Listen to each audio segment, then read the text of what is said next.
నమస్తే అండి. ఇప్పుడు మీరు వినే చందమామ కథ సూది గొడ్డలి. పూర్వం కోసల దేశాన్ని శాంతివర్ధనుడనే రాజు పరిపాలిస్తూ ఉండేవాడు. ఆయన ఎంతో ప్రజారంజకంగా రాజ్యపాలన చేస్తున్నప్పటికీ కోసల దేశం చాలా పెద్ద దేశం కావడంతో ప్రజలు ఏదో ఒక ప్రాంతాన అశాంతికి అసౌకర్యానికి గురవుతూ ఉండేవాళ్ళు. రోజూ తనను చూడవచ్చే పౌరులందరితో మాట్లాడి వాళ్ళ సమస్యలకు పరిష్కార మార్గం చెప్పి పంపటం ఆయనకు సాధ్యపడేది కాదు. అందుచేత ఆయనను చూడవచ్చిన వారిలో కొందరు అసంతృప్తి చెందేవారు. ఇలాంటివి జరగకుండా చేయటానికి శాంతివర్ధనుడికి ఒక ఆలోచన తట్టింది. అదేమంటే, సమర్థుడు, మంచి తెలివితేటలు గలవాడు, గుణవంతుడు అయిన ఒక వ్యక్తిని ఎన్నుకుని అతన్ని తనకు ప్రజలకు మధ్య వారధిగా నియమించటం, ప్రజల సమస్యలన్నీ ఓపిగ్గా విని వాటిని పరిష్కరించే మార్గాలు ఆయా శాఖాధిపతులకు తెలియజేయడం, వాటి అమలు సరిగ్గా జరుగుతున్నదో లేదో గమనిస్తుండటం అతడు చేయవలసిన పని. అతడు అతి ముఖ్యమైన విషయాలను మాత్రమే తనకు నివేదించాలి. ఈ పదవికి ప్రజాప్రతినిధి అన్న పేరు పెట్టి తన ఆలోచనలన్నీ మంత్రి కుమారభట్టుకు చెప్పాడు శాంతివర్ధనుడు. కుమారభట్టుకు ఈ ప్రజాప్రతినిధి నియామకం ఆలోచన బాగా నచ్చింది. అందుచేత ఆయన రాజుతో, మీ ఆలోచన చాలా బాగుంది. మన దేశ పాలన సర్వజన సంతోషకరంగా ఉండాలంటే ఇటువంటి పదవి ఎంతైనా అవసరం.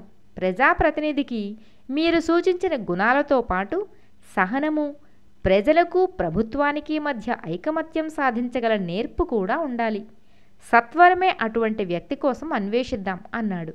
వెంటనే ప్రజాప్రతినిధి పదవి కోసం అభ్యర్థులను కోరుతూ రాజ్యం నలుమూలలా దండోరాలు మోగాయి. చాలామంది అభ్యర్థులు వచ్చారు. పరీక్షలు జరిగాయి. ఈ పరీక్షల్లో చివరకు సుకుమారుడు, గుణశీలుడు అనే ఇద్దరు యువకులు శాంతివర్ధనుడికి, కుమారభట్టుకు కూడా నచ్చారు. అయితే ఆ ఇద్దరిలో ఎవరిని ఎన్నుకోవాలన్న సమస్య వచ్చినప్పుడు మాత్రం శాంతివర్ధనుడు సుకుమారుణ్ణి, కుమారభట్టు గుణశీలుణ్ణి ఎన్నిక చేశారు. సరే మహామంత్రి, నా ఎన్నికే తుది నిర్ణయం అని నేననను. పరిపాలనా విషయాల్లోనూ ఉద్యోగులను ఎన్నిక చేయడంలోనూ మీరు అమిత ప్రజ్ఞాశాలురు అన్న సంగతి నాకు తెలుసు. అయితే తొలిసారిగా మనిద్దరి మధ్య భేదాభిప్రాయం కలిగింది కనుక మనం ఎన్నిక చేసిన ఇద్దరిని మాతంగ గురువుల దగ్గరకు పంపించి వారి తీర్పునే తుది ఎన్నికగా నిర్ణయిద్దాం అన్నాడు శాంతివర్ధనుడు. ఇందుకు మంత్రి కుమారభట్టు కూడా అంగీకరించాడు. వెంటనే సుకుమార, గుణశీలురిద్దరూ మాతంగ గురువుల వద్దకు పంపబడ్డారు. మర్నాటి ఉదయం గురువు దగ్గర నుంచి తిరిగి వచ్చిన అభ్యర్థులిద్దరూ తిన్నగా రాజు, మంత్రి ఉన్న భవనానికి వెళ్ళారు. గురువుగారు మాకేం సందేశం పంపారు అని కుమారభట్టు వాళ్ళిద్దరినీ అడిగాడు.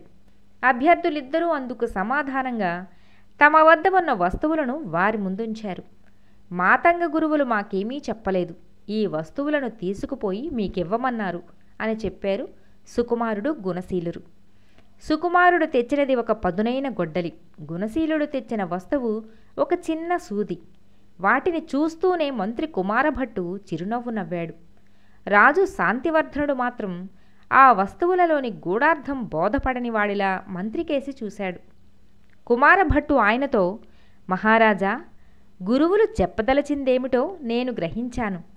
అయితే అదేమిటో ఈ అభ్యర్థుల చేతనే చెప్పించటం వారి సునిశిత మేధస్సుకు మరొక పరీక్ష అవుతుంది.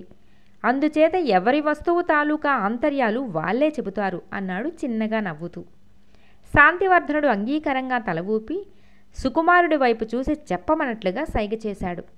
సుకుమారుడు వెంటనే ఆనందము, కొద్దిపాటి గర్వము మేళవించిన గంభీర స్వరంతో, ప్రభు, మాతంగ గురువు ఈ గొడ్డలి ద్వారా నా సమర్థతను తెలియచెప్ప చూశారని నా అభిప్రాయం. ఈ గొడ్డలి ఎంత పదునుగా తలతలలాడుతున్నదో నా మేధస్సు కూడా అంత పదునుగా జగజ్జేగీయమానంగా ఉంటుంది. ఎంత కఠినమైన చెట్టుబోదనైనా క్షణాలలో ఈ గొడ్డలి ఎంత తేలికగా ఛేదించగలదో అలాగే నా మేధస్సు కూడా ఎంతటి జటిల సమస్యనైనా ఇట్టే పరిష్కరించవేయగలదు.